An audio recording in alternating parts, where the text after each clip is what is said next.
para conmemorar este momento tan especial del derramamiento del Espíritu Santo en la iglesia y que creemos que a partir de allí fue el comienzo de, de la iglesia del Señor en cuanto a su extensión.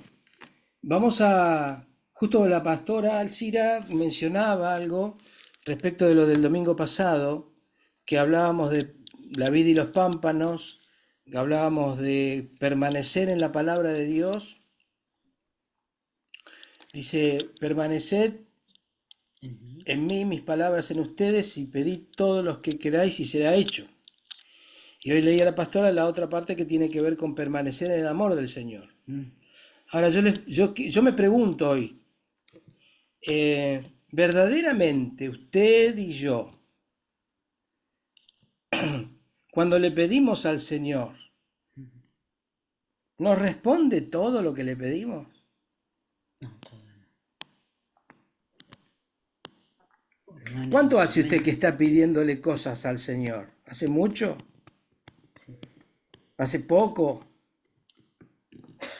Tiene mucho que ver las cosas que le pedimos al Señor, ¿no? Y es muy interesante este desafío que tenemos aquellos que hace tiempo que estamos en el camino del Señor. ¿Cómo le pedimos al Señor? Ustedes saben que en estos días nosotros estamos compartiendo los días lunes, eh, estamos compartiendo los días lunes la enseñanza de Evangelios sinópticos y esta semana que pasó estuvimos viendo el Evangelio de Marcos. Y el Evangelio de Marcos es un evangelio que fue el primero que se escribió y es muy directo. Así que por eso me llamó la atención mucho de lo que se habló, mucho de lo que se predicó, lo que se enseñó del Evangelio de Marcos. Y, y hay un texto que resume un poco el sentido. Cuando estudiamos nosotros la palabra de Dios, nos daban el versículo clave. El versículo clave es un versículo como que leyendo ese texto usted entiende todo el libro. Bienvenidos a los hermanos, ahí veo que llegaron. Bienvenidos. Agradecemos al Señor esto de poder estar conectados. La verdad que cuánto nos ayuda y cómo extrañamos estar ahí, la verdad. Así que vamos a ver por qué a veces el Señor no nos contesta las oraciones que nosotros le pedimos. Vamos a abrir entonces en el Evangelio de Marcos y vamos a leer el capítulo número 10. 10 de Marcos. Es importante que leamos todo el texto para comprender, para darle el contexto y para ver qué pasa con esta petición que tampoco Dios le contestó esta petición a sus apóstoles. Usted dice, bueno, pero ¿cómo los apóstoles? Sí, hay peticiones que los apóstoles le hicieron a Jesús y Jesús no solo sí se las contestó, pero le dijo que no. Y dice así Marcos capítulo 10, versículo 35, vamos a leer el nombre del Padre, del Hijo y del Espíritu Santo. Amén. Entonces Jacobo y Juan, hijos de Zebedeo, se le acercaron a Jesús diciendo, Maestro, querríamos que nos hagas lo que pidiéramos. El versículo 36 dice, ¿qué queréis que os haga? Y ellos le dijeron, concédenos que en tu gloria nos sentemos el uno a la derecha y el otro a tu izquierda. Entonces Jesús les dijo, no sabéis lo que pedís. ¿Podés beber del vaso que yo bebo o ser bautizados con el bautismo con que yo soy bautizado? Ellos dijeron, podemos. Y Jesús les dijo, a la verdad, del vaso que yo bebo, beberéis, y con el bautismo con que yo soy bautizado, seréis bautizados. Pero el sentaros a mi derecha y a mi izquierda no es mío darlo, sino a aquellos para quienes está preparado. Cuando lo oyeron los 10, comenzaron a enojarse contra Jacobo y contra Juan. Mas Jesús, llamándolos, les dijo, ¿sabéis que los que son tenidos por gobernantes de las naciones se enseñorean de ellas y sus grandes ejercen sobre ellas potestad? Pero no será así entre vosotros, sino que el que quiera hacerse grande entre vosotros será vuestro servidor. Y el que de vosotros quiera ser el primero será siervo de todos. Y acá viene el versículo clave, porque el Hijo del Hombre no vino para ser servido, sino para servir y para dar su vida en rescate por muchos. Amén. Dios, amén. Es palabra del Señor. Y qué importante es cuando nosotros decimos, bueno, permanezcamos en la palabra de Dios, permanezcamos en su palabra. ¿Y qué es permanecer en la palabra del Señor? Es hacerle caso, es conocer la palabra, qué es lo que quiere Jesús. Usted y yo como creyentes deberíamos estar atentos a lo que su palabra nos pide, nos dice. Tal es así que si usted lee un poquito antes en los textos que acabamos de leer de esta petición de Santiago de Juan, Jesús acababa de decirles, ahí fresquito, les acababa de decir que ellos estaban yendo a Jerusalén y que en Jerusalén se iban a cumplir las profecías de él porque iba a padecer, que lo iban a crucificar, que lo iban a matar y que él iba a resucitar. Y parece, si uno lo mira de una manera, tenemos varias maneras de enfocar esto, pero una de las maneras es decir, ¿cómo puede ser que el Señor les acaba de decir que está a punto de morir? Y dos de sus discípulos del círculo, como se dice ahora, del círculo rojo, vio que alrededor de los presidentes en el gobierno se dice, tiene un círculo rojo, o sea, son los íntimos del poder. Bueno, al lado de Jesús siempre estaban Pedro y ¿quién más? Santiago y Juan. Eran los tres más íntimos de Jesús. Entonces, estos hombres, y por eso qué buena que es la palabra de Dios, qué lindo, porque no nos esconde nada de las fallas, de los errores, de las equivocaciones que tenían los hombres de Dios también. Parece que no le escucharon a Jesús. Le acaba de decir que lo más importante que le estaba por pasar a Jesús era que iba a padecer, sufrir, lo iban a crucificar, iba a morir y que era necesario que resucite. Y él dice, Señor, queremos pedir algo. Y se estaban totalmente en otra. Estaban totalmente en la suya. ¿Usted conoce cristianos que están solamente en la suya? Allá en Río Grande no, pero acá en Villa Gesell sí, ¿eh? No sé en Esquel, pero en Villa Gesell hay muchos que están en la suya. Se asoma. Y se asomó a Abelardo ahí. No sé si en Esquel hay gente que está en la suya, pero bueno. Es decir, la verdad, fíjese, ahora hay cosas, hay internas acá. Una de las internas es que, ¿sabe que estudiando evangelios sinópticos, justamente, miren que nosotros lo hemos dado, yo lo enseño, pero ¿sabe qué aprendí? Que Juan y Santiago, Jacobo y Santiago, eran primos de Jesús, eran hijos de Salomé. Y además, Santiago y Juan eran hijos de Zebedeo, la esposa era Salomé, hermana de María, y tenían una empresa de pesca.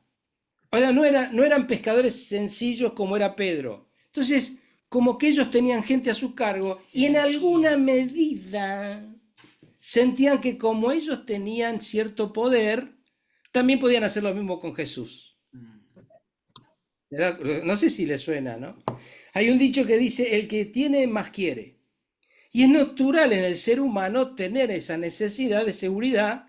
Entonces ellos le vienen a pedir eso al Señor, que para ellos parecía legítimo. No, que se muera. Como dice el tango, yo siempre digo lo que dice el tango. Juná que cuando estén a tu lado y se están midiendo la ropa que estás por dejar.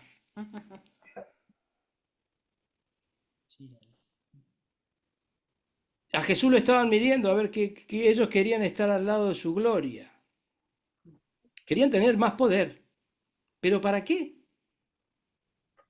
Y Jesús entonces los pone en situación y dice, no, bueno, me están pidiendo cualquiera, no les puedo dar eso. No, no. Dice, aparte, el dar quién se va a sentar a mi derecha y a mi izquierda, ya está otorgado, lo da mi Padre, yo no tengo nada que ver con eso.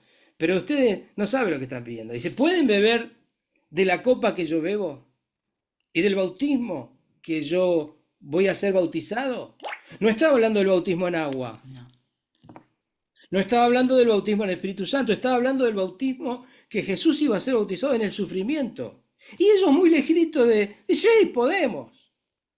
¿Vio cuando los chicos vienen a pedirle algo Fotos tanto. que sus hijos, y ellos saben que le están pidiendo cualquiera, y bueno, pero vienen igual y le piden un capricho, y usted dice, ah, este es tan loco. Bueno, más o menos Jesús pensó lo mismo. Pero el problema acá es que no estaban dimensionando cuál era el significado de la copa del sufrimiento, la copa de hacer la voluntad de Dios. Por eso la palabra dice, si ustedes permanecen en mí y mis palabras en ustedes, pedid todo lo que quieren y será hecho. ¿Por qué? Porque quiere decir que cuando usted y yo estamos en el centro de la voluntad de Dios, el Señor contesta las oraciones conforme a su voluntad, no la nuestra. Y lo que ellos estaban pidiéndole al Señor, ¿qué era? ¿La voluntad de quién? De sus egoístas intereses, de sus ambiciones.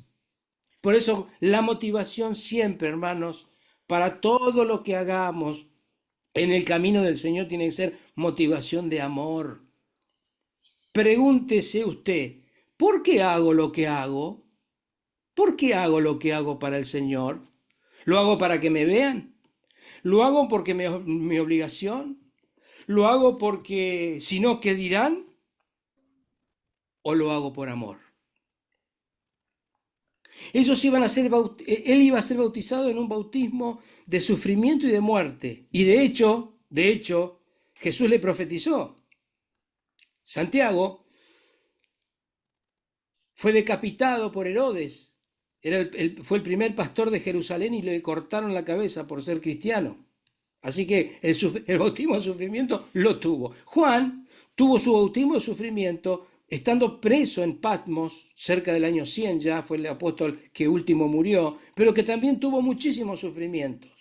Es decir, ellos estaban dispuestos, pero en alguna medida como que querían tener una porción de poder y no era lo más sano. Ahora, lo peor de todo esto, el lío que se le armó a Jesús, porque cuando Jesús le termina de decir esto, dice, ¿cuándo lo escucharon los 12? ¿Cuándo lo escucharon los 12? O sea, los otros, ¿no? Ellos eran parte de los 12. Se armó la podrida, ¿se imaginan ustedes? Ah, así que ustedes quieren ser ventajita. ¿Vieron? Que generalmente se le dice a los argentinos que somos medio ventajistas, o a los porteños que son ventajistas, que siempre queremos sacar una ventajita. Bueno, parece que no es de Argentina esto ni de los porteños, esto es de la humanidad. Estos dos se estaban adelantando, querían sacar ventaja y cuando los otros se enteraron, se le vinieron al humo. Es decir, no es que se enojaron por lo mala de la petición, sino que se enojaron porque eran ellos que querían estar a la derecha y a la izquierda. También tenían intenciones no santas y estaban evidentemente no entendiendo el mensaje de lo que Jesús venía a hacer. Entonces los llama a todos, interviene Jesús a tiempo y le dice, vengan, paren. Veo cuando se está por armar la podriz, vengan. Tranquilo, bajemos un cambio. Miren, en el mundo, en la sociedad, en los gobiernos pasa así. Pero entre nosotros, dice, entre ustedes no debe ser así. Entre nosotros no debe ser así, sino que el mayor servirá al menor. Y Jesús se pone como ejemplo, dice, porque el Hijo del Hombre no vino para que le sirvan, sino para servir y para dar su vida en rescate por muchos. Otras versiones dicen por todos. Y acá está el ejemplo que el Señor nos da. Él siendo el Señor se humilló y vino a servirnos. Por amor. Por eso hoy tan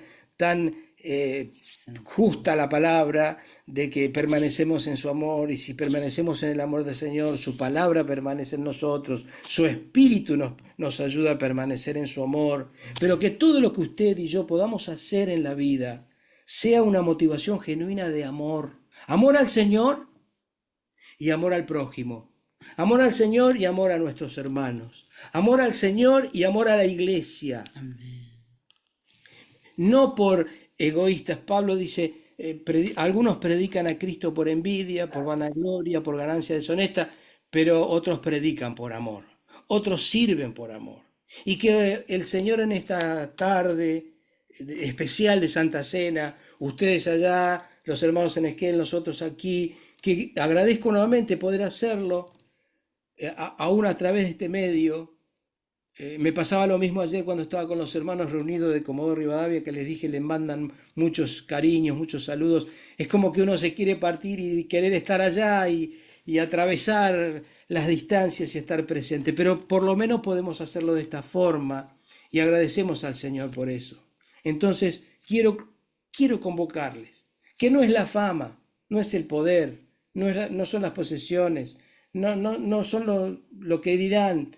No importa, hoy que las redes nos llenan de imágenes y de cosas, de esto, lo otro, paremos un poquito.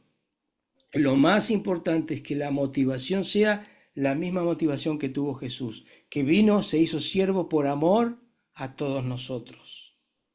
Que al acercarnos hoy a la mesa, al acercarnos a tomar el pan y la copa, sea una motivación genuina de amor por el Señor y por nuestros hermanos, sabiendo que está el que sufre, está el enfermo, el que hoy no tiene. Hay muchos hermanos y hermanas que no la están pasando bien, que están con muchísimas preocupaciones y necesidades. Entonces yo les propongo que juntos oremos. Y si hay algo en nuestro corazón que se había anidado de codicia, de ambición, de desenfocarnos de la voluntad del Señor, que nos ayude a volver y hacer como Jesús nos pide que seamos, como Él nos dio su ejemplo, que dio su vida por nosotros, de servirnos unos a otros por amor. Yo te animo, hermano, hermana, que en esta semana tomes cada oportunidad que tengas para servir a tu hermano, servir a tu hermana, servir a tu esposo, a tu esposa, hacia en la familia, a los hijos, hacia a quien puedas. Ahora usted no va a decir, bien, escuchaste al pastor, ahora me tenés que servir, vení a hacerme mate. No quiere decir eso, ¿eh? Quiere decir en tenernos en cuenta y en ayudarnos en su amor maravilloso. Querido Padre, en el nombre de Jesús, Sí, en esta Señor. tarde, Señor, tantas gracias te damos por tus palabras. Ellas son espíritu, son vida. Y así como tus siervos, tus discípulos en aquel momento equivocaron la petición, evidentemente no era lo correcto, pero tú los entendiste, tú no les contestaste mal, pero les dijiste la verdad y también les pusiste el ejemplo del verdadero servicio, y que la verdadera motivación en nuestra vida sea el amor a ti y el amor a nuestros prójimos y el amor a nuestro hermano, a nuestra hermana. Señor, que tu Espíritu Santo en esta tarde, aún a través de la distancia, Señor, tanto en Esquel como allí en Río Grande, la iglesia que tanto amamos, que podamos levantarnos también como una voz profética del servicio por amor unos a otros, del servicio desinteresados unos por otros, para que tu reino se extienda, Señor.